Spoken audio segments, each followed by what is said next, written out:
الحمد لله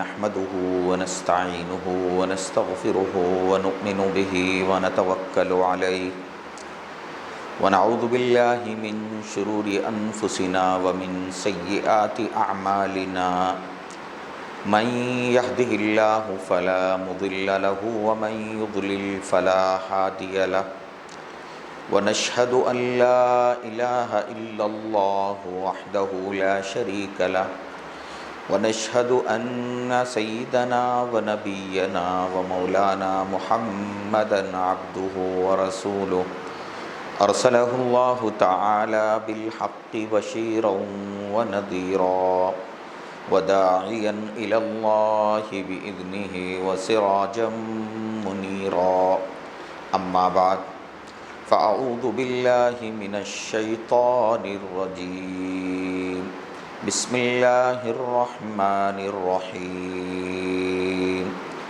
يا أيها الذين آمنوا إذا لقيتم فئة فاثبتوا واذكروا الله كثيرا لعلكم تفلحون وأطيعوا الله ورسوله ولا تنازعوا فتفشلوا وتذهب ريحكم واصبروا إن الله مع الصابرين سبحان ربك رب العزة عما يصفون وسلام على المرسلين والحمد لله رب العالمين اللهم صل على سيدنا محمد وعلى آل سيدنا محمد وبارك وسلم اللهم صل على سيدنا محمد وعلى آل سيدنا محمد وبارك وسلم اللهم صل على سيدنا محمد وعلى آل سيدنا محمد وبارك وسلم۔ قابل احترام سامعین، معزز ناظرین، رمضان المبارک تیزی کے ساتھ گزرتا جا رہا ہے۔ آج ماہ رمضان کی 18 تاریخ ہے۔ 17 رمضان المبارک کو اسلامی تاریخ کا ایک فیصلہ کن معرکہ پیش آیا تھا، جس کو معرکہ بدر، غزوہ بدر یا جنگ بدر سے تعبیر کیا جاتا ہے۔ رمضان المبارک میں لوگ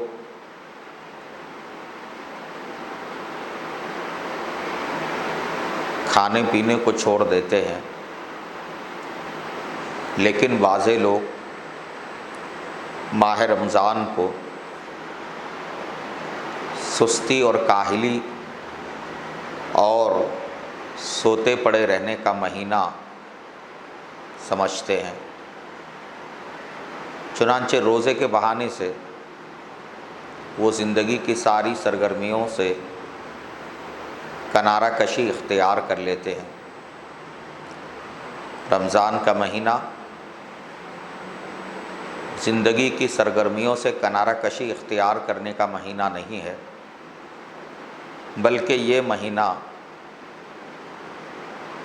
جفاکشی اور سخت سے سخت حالات میں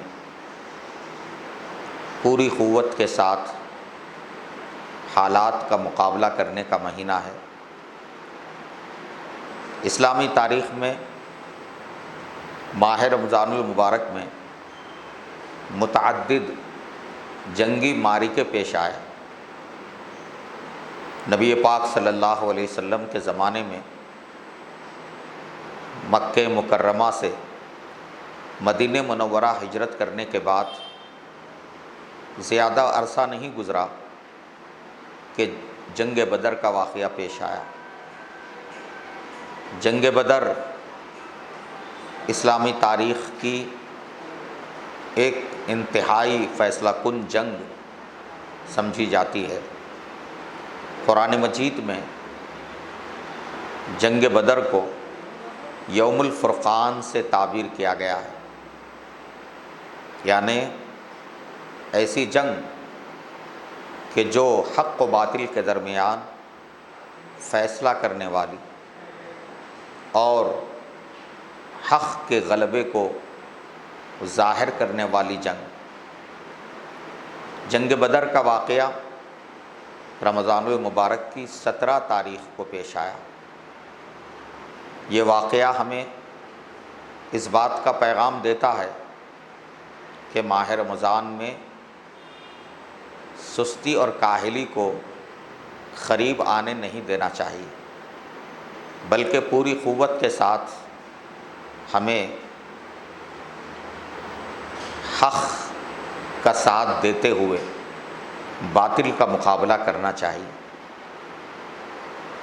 جنگ بدر کے تعلق سے سورۃ الانفال کی آیات میں اللہ تبارک و تعالیٰ نے جنگ بدر سے متعلق بڑی تفصیلات ذکر فرمائی ہیں۔ یہ جنگ اس بات کی گواہی دیتی ہے کہ ایک مومن بندے کا یقین ساز و سامان سے کہیں زیادہ، اسلحہ اور ہتھیاروں سے کہیں زیادہ، اسلحہ اور ہتھیاروں سے کہیں زیادہ اللہ کی ذات پر بھروسہ ہوتا ہے۔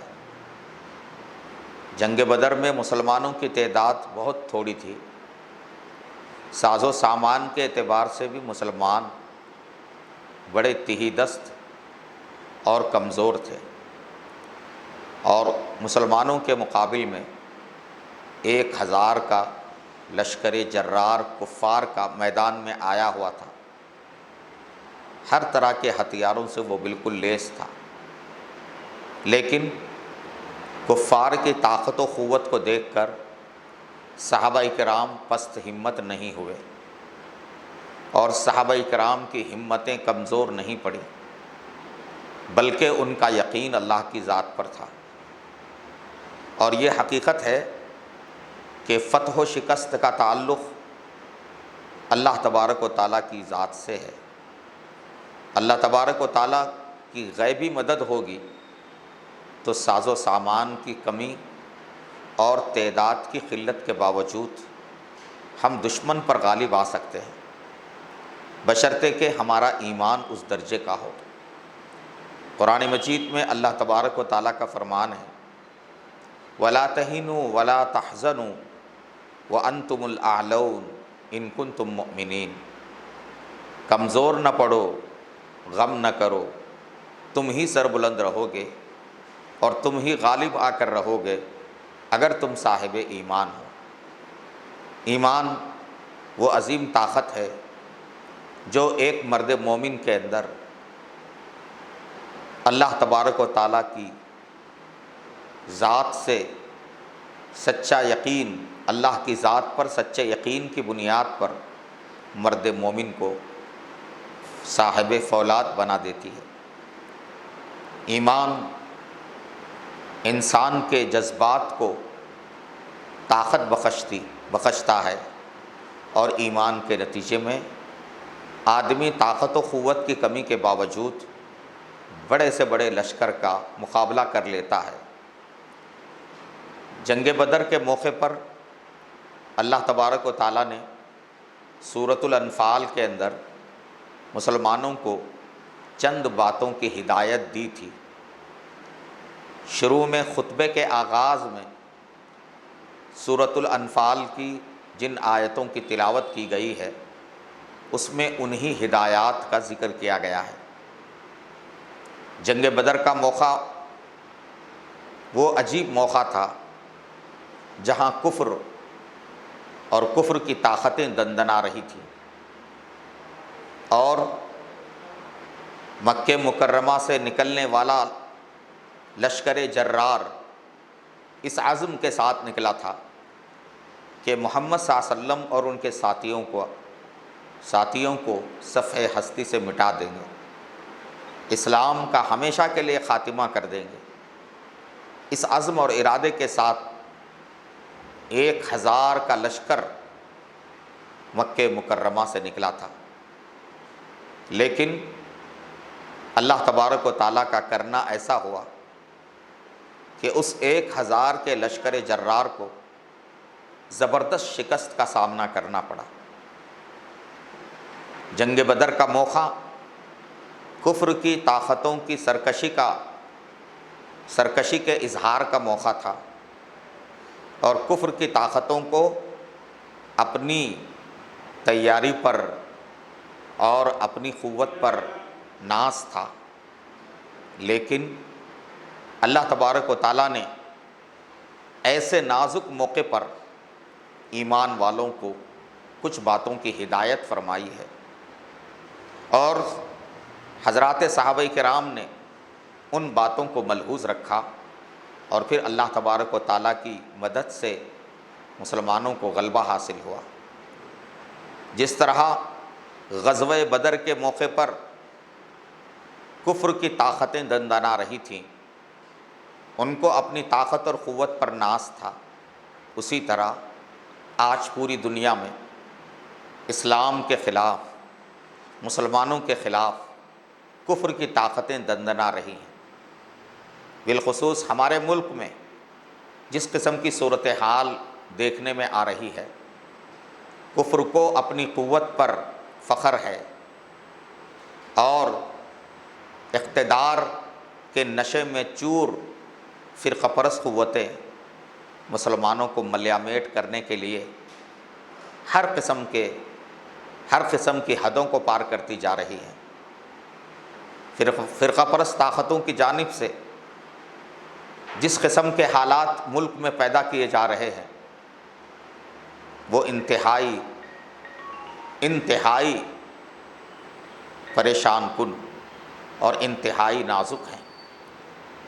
جس طرح غزوہ بدر کے موقع پر کفر کی طاقتوں کی جانب سے مسلمانوں کو چیلنج درپیش تھا، اسی طرح آج بھی کفر کی طاقتوں کی جانب سے مسلمانوں کو چیلنج درپیش ہے، اور ہر جگہ ظلم کی انتہا کی جا رہی ہے۔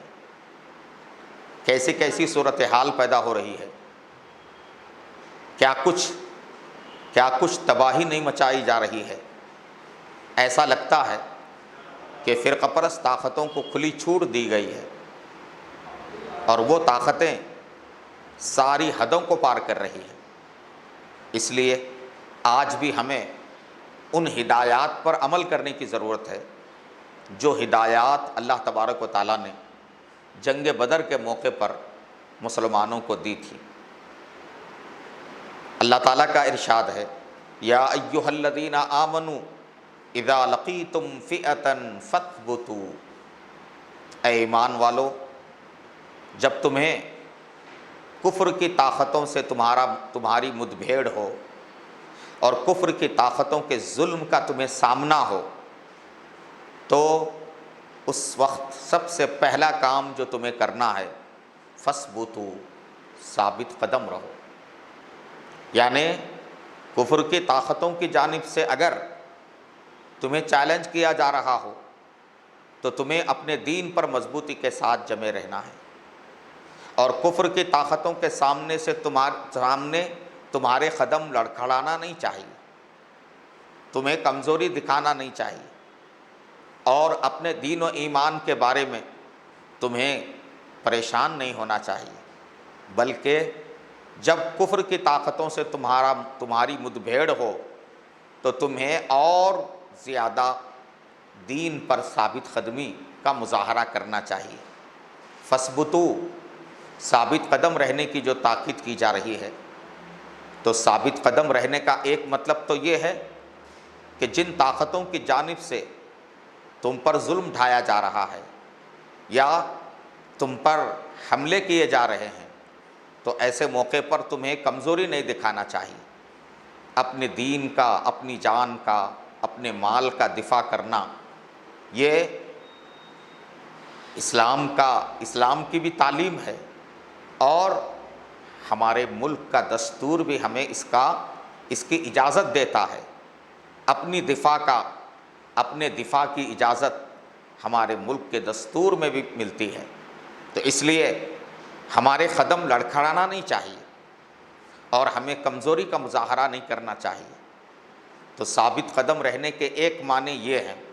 ثابت قدم رہنے کا دوسرا مطلب یہ ہے کہ کفر کی طاقتیں ظلم ڈھا کر یہ چاہتی ہیں کہ کسی طرح مسلمان دین سے ہٹ جائے، اور ان کے ذہنوں میں یہ بات بیٹھ جائے کہ چونکہ اسلام پر جمے رہنے سے ہمیں یہ تکلیفیں آ رہی ہیں، اور اگر ہم اسلام کو چھوڑ دیں گے اور کفر اختیار کریں گے اور باطل کو قبول کر لیں گے تو پھر یہ سارے مظالم تھم جائیں گے۔ تو یہ بات ایسی صورتحال جب پیدا ہو جائے تو ہمیں مزید دین پر اور ثابت قدم ہو جانا چاہیے۔ دین کے احکام اور خدا و رسول کے تعلیمات پر مزید مضبوطی کے ساتھ ہمیں جمے رہنا چاہیے۔ ہماری دینداری میں کمزوری نہیں آنی چاہیے۔ ہمیں اسلامی وضع خطا سے جو ہے نا کنارہ کشی اختیار نہیں کرنا چاہیے۔ ہمیں دین کے شاعر سے دوری اختیار نہیں کرنا چاہیے، بلکہ دین پر مضبوطی میں اور اضافہ ہونا چاہیے۔ معزز ناظرین، آج کے حالات میں یہ اولین تقاضا ہے کہ ہم مضبوطی کے ساتھ دین پر جمے رہیں۔ ہمارے دشمن یہ چاہتے ہیں کہ ظلم سے بے تاب ہو کر اور ظلم کی تاب نہ لا کر ہم دین سے ہٹ جائیں، اور ہم اسلام سے دستبرداری اختیار کر لیں، اور ہم عقیدہ توحید سے کنارہ کشی اختیار کر لیں۔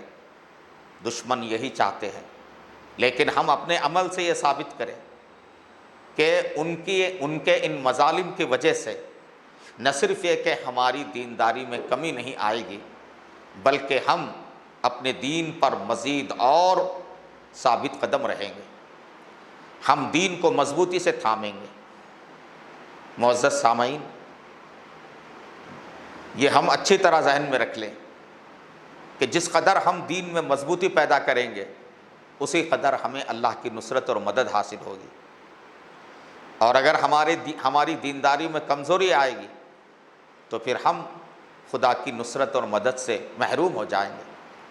ان حالات میں جب کہ شاعر اسلام سے مسلمانوں کو دور کرنے کی کوششیں کی جا رہی ہیں، حجاب کے خلاف مہم چلائی جا رہی ہے، اذان کے خلاف جو ہے مہم چلائی جا رہی ہے، اور اسلام کی تعلیمات کے خلاف آوازیں اٹھائی جا رہی ہیں، ان حالات میں ہمیں اور زیادہ سختی کے ساتھ دین پر جمے رہنا ہے، خدا تعالیٰ کے اس حکم کے مطابق کہ جس میں اللہ نے فرمایا فَاثْبُتُوا، مضبوطی کے ساتھ دین پر جمے رہو۔ اور آگے یہ پہلی ہدایت اللہ تعالیٰ نے عطا فرمائی ہے۔ دوسری ہدایت اللہ تعالیٰ فرماتے ہیں وَاذْكُرُوا اللَّهَ كَثِيرًا لَعَلَّكُمْ تُفْلِحُونَ۔ دشمنوں کی جانب سے جب مخالفت ہو رہی ہو، اور دشمنوں کی جانب سے ہمیں جب ستایا جا رہا ہو اور ہمیں دین سے دور کرنے کی کوششیں کی جا رہی ہوں، تو ان حالات میں ہمیں اللہ کا ذکر کثرت سے کرنا چاہیے۔ یعنی مشکل حالات میں ہمارے دلوں سے اللہ کی یاد رخصت نہیں ہونا چاہیے۔ تنگیوں میں، مشکلات میں، پریشانیوں میں ہمیں خدا کو فراموش نہیں کرنا ہے، بلکہ ہم اور زیادہ اللہ تعالیٰ کو ہمیں یاد کرنے کی ضرورت ہے۔ اللہ تعالیٰ کا ذکر اور خدا کی یاد وہ عظیم دولت ہے کہ مشکل حالات میں ایک بندے مومن کے دل کو مضبوط کرتی ہے، اور یہ خیال دل میں بٹھاتی ہے کہ دنیا دشمن ہو جائے ہمیں ڈرنے کی ضرورت نہیں ہے، اللہ کی ذات ہمارے ساتھ ہے، اللہ کی مدد ہمارے ساتھ ہے۔ اس لیے سخت حالات میں خدا تعالیٰ کو اور زیادہ ہمیں یاد کرنے کی ضرورت ہے۔ اور پہلے سے کہیں زیادہ اللہ کی طرف ہمیں رجوع کرنے کی ضرورت ہے، اور پہلے سے کہیں زیادہ اللہ کی یاد میں ہمیں لگے رہنے کی ضرورت ہے۔ حالات جنگ کے ہوں یا امن کے، حالات موافق ہوں یا ناموافق، ایک بندہ مومن کبھی اللہ کو فراموش نہیں کرتا اور کبھی خدا تعالیٰ کو بھولتا نہیں۔ اس لیے ان نازک حالات میں، جن حالات سے اس وقت ہم ملک میں گزر رہے ہیں، ہمیں اللہ کو فراموش نہیں کرنا ہے، اور اللہ کی یاد میں، اللہ کی یاد سے اپنے دلوں کو جو ہے مضبوط کرنا ہے۔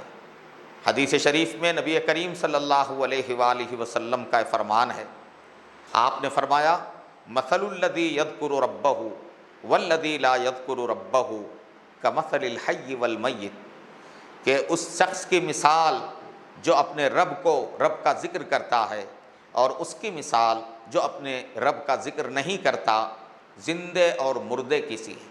یعنی جو اللہ کا ذکر کرتا ہے وہ زندہ ہے، اور جو اللہ کا ذکر نہیں کرتا وہ مردہ ہے۔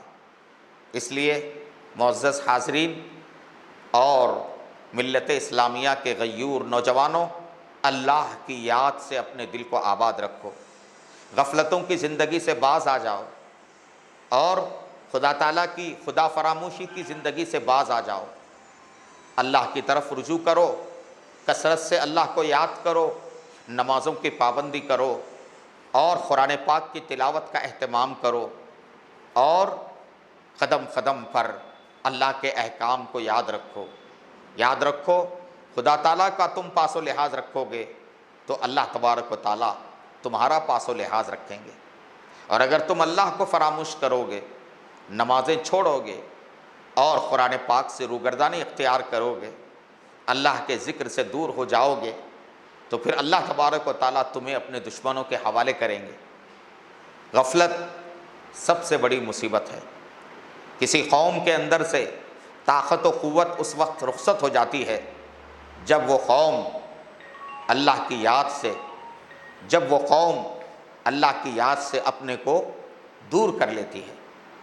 یہ نہایت افسوس کی بات ہے کہ اس وقت مسلم نوجوان خدا تعالیٰ سے غفلت کی زندگی گزار رہے ہیں۔ ہمارے نوجوان جن حالات کا شکار ہیں وہ کسی سے مخفی نہیں ہے۔ آج ہمیں بیدار ہونے کی ضرورت ہے، خواب غفلت سے بیدار ہونے کی ضرورت ہے، خدا تعالیٰ کی طرف پلٹنے کی ضرورت ہے، اور اپنے دلوں کو اللہ کی یاد سے آباد رکھنے کی ضرورت ہے۔ اللہ کی یاد کا سب سے مؤثر طریقہ یہ ہے کہ کس وقت اللہ کا کیا حکم ہے ہم اسے یاد رکھیں۔ جس وقت اللہ کا جو حکم ہے اسے ذہن میں رکھ کر اس حکم کو بجا لائیں، یہ خدا کی یاد کا سب سے بہترین طریقہ ہے۔ خدا کی یاد کا مطلب صرف یہ نہیں ہے کہ ہم تسبیح لے کر بیٹھ جائیں اور گوشہ نشینی اختیار کریں۔ تسبیح لے کر بیٹھنا اور ذکر کے کلمات دہرانا یہ بھی اللہ کا ذکر ہے، اور اس کی اہمیت سے انکار نہیں ہے، لیکن حقیقی معنی میں اللہ کی یاد یہ ہے کہ بندے کو اللہ کے احکام یاد رہے، اور کون سے موقع پر اللہ کا کون سا حکم ہم سے متعلق ہے وہ ہمارے ذہنوں میں رہے۔ یہ دوسری ہدایت ہے، اور اللہ تعالیٰ فرما رہے ہیں کہ مسلمان اگر دشمنوں کے مقابل میں ثابت قدم رہیں گے اور دشمنوں کی طرف سے مظالم کی صورتحال میں اگر دین پر مضبوطی کے ساتھ جمے رہیں گے، اور اس کے ساتھ ہر حال میں اللہ کو یاد رکھیں گے، امن کی حالت میں بھی اللہ کو یاد رکھیں، جنگ کی حالت میں بھی اللہ کو یاد رکھیں، موافق حالات میں بھی اللہ تعالیٰ پیش نظر رہیں، ناموافق حالات میں بھی اللہ تبارک و تعالیٰ یاد رہے، تو اللہ تعالیٰ فرماتے ہیں کہ لعلکم تفلحون، شاید کہ تم کامیاب ہو جاؤ۔ یعنی یہ دو چیزیں وہ ہیں جو ہمارے لیے کامیابی کی ضمانت ہے، دین پر ثابت قدم رہنا اور ہر اچھی بری حالت میں اللہ کو یاد رکھنا، اللہ کے احکام کو یاد رکھنا۔ یہ دو چیزیں ایسی ہیں کہ ان دو چیزوں کو ہم مضبوطی سے پکڑیں گے تو فرمایا لعلکم تفلحون، کہ تم کیا ہو جاؤ گے؟ کامیاب ہو جاؤ گے۔ آگے اللہ تبارک و تعالیٰ تیسری ہدایت دے رہے ہیں، وَأَطِيعُوا اللَّهَ وَرَسُولَهُ، تیسری ہدایت کیا ہے؟ دشمنوں کی جانب سے تمہاری جب مخالفت ہونے لگے، تم کو ستایا جانے لگے اور تم پر ظلم ہونے لگے اور دشمنوں کے ساتھ تمہاری مدبھیڑ ہونے لگے، تو ایسے موقع پر خصوصیت کے ساتھ اللہ اور اس کے رسول کی اطاعت کا دامن ہاتھ سے جانے نہیں دینا چاہیے۔ خدا و رسول کی اطاعت ساری کامیابیوں کی جڑ ہے۔ مسلمان ہر حال میں خدا و رسول کا فرما بردار ہوتا ہے اور زندگی کے ہر معاملے میں ایک مسلمان کے پیش نظر اللہ اور اس کے رسول کی اطاعت ہوتی ہے۔ اس لیے ان حالات میں ہمیں اطاعت خدا و رسول میں اور جو ہے اضافہ کر لینا چاہیے۔ خدا و رسول کی اطاعت کا مطلب کیا ہے؟ خدا و رسول کی اطاعت کا مطلب یہ ہے کہ زندگی کے ہر شعبے میں ہم اللہ کے حکم اور نبی کے طریقے کو پیش نظر رکھیں، چاہے معاملات کا شعبہ ہو، چاہے معاشرتی زندگی ہو، چاہے عبادات کا معاملہ ہو، چاہے لین دین کا مسئلہ ہو، چاہے شادی بیاہ کا معاملہ ہو۔ الغرض زندگی کے ہر شعبے میں ہمیں یہ دیکھنا ہے کہ اللہ کا حکم کیا ہے اور نبی کا طریقہ کیا ہے۔ معزز سامعین، قرآن مجید میں ایک دو جگہ نہیں، متعدد مرتبہ اللہ تعالیٰ نے فرمایا کہ اے مسلمانوں، اگر تم خدا و رسول کی اطاعت کرو گے تو اللہ تعالیٰ تم پر رحم کریں گے۔ وَأَطِیعُوا اللَّهَ وَالرَّسُولَ لَعَلَّکُمْ تُرْحَمُونَ، صاف فرمایا جا رہا ہے، ایمان والوں کو مخاطب کر کے صاف فرمایا جا رہا ہے کہ خدا و رسول کی اطاعت کرو، لعلکم ترحمون، تم پر رحم کیا جائے گا۔ یعنی اللہ کی رحمت کے مستحق تب بنو گے جب تم خدا کی اور اس خدا کے رسول کی اطاعت کرو گے۔ میرے معزز بھائیوں اور معزز سامعین، آج اگر ہم خدا و رسول کی اطاعت کے حوالے سے اپنی زندگیوں کا جائزہ لیں گے تو ہمیں بڑا افسوس ہوتا ہے، آج کے دور کا مسلمان خدا و رسول کی اطاعت سے بھاگ رہا ہے۔ آج زندگی کے ہر شعبے میں ہم خدا و رسول کی مخالفت کر رہے ہیں۔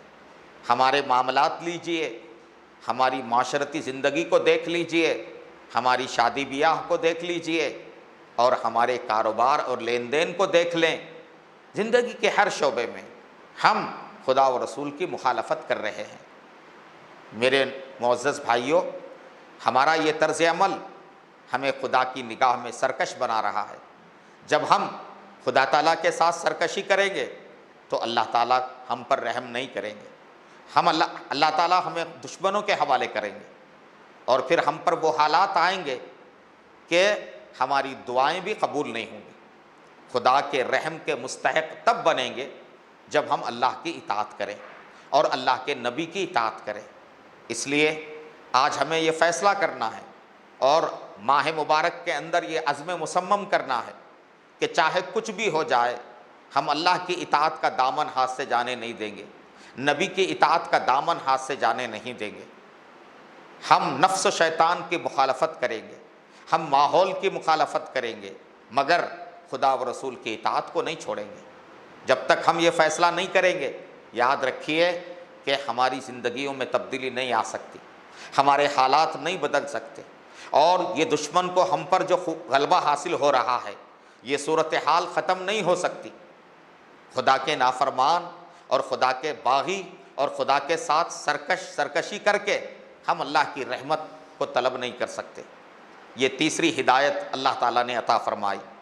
اور چوتھی ہدایت، وَلَا تَنَازَعُوا فَتَفْشَلُوا وَتَذْهَبَ رِيحُكُمْ، چوتھی ہدایت اللہ تعالیٰ ایمان والوں کو دے رہے ہیں۔ کن حالات میں؟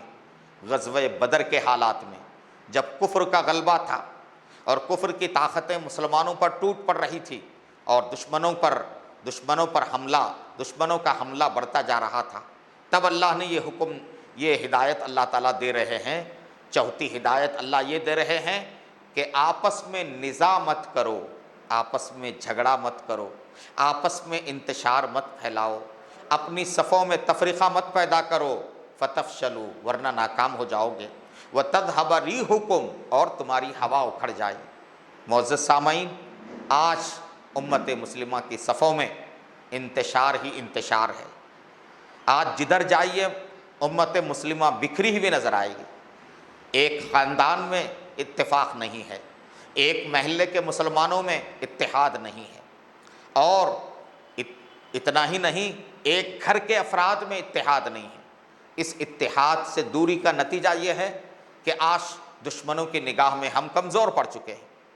آج دشمن ہماری کسی آبادی پر حملہ کرتا ہے، ہمارے کسی بھائی پر حملہ کرتا ہے تو ہم تماشا دیکھتے بیٹھے رہتے ہیں، اور ہمیں ذرہ برابر اسلامی حمیت اور غیرت کا اندازہ لحاظ نہیں ہوتا ہے۔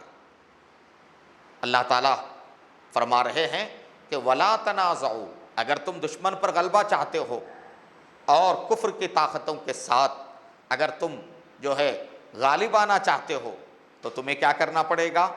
اپنی صفوں میں اتحاد پیدا کرنا پڑے گا، نزاع اور انتشار کو ختم کرنا پڑے گا، مسلکی اختلافات کو ختم کرنا پڑے گا۔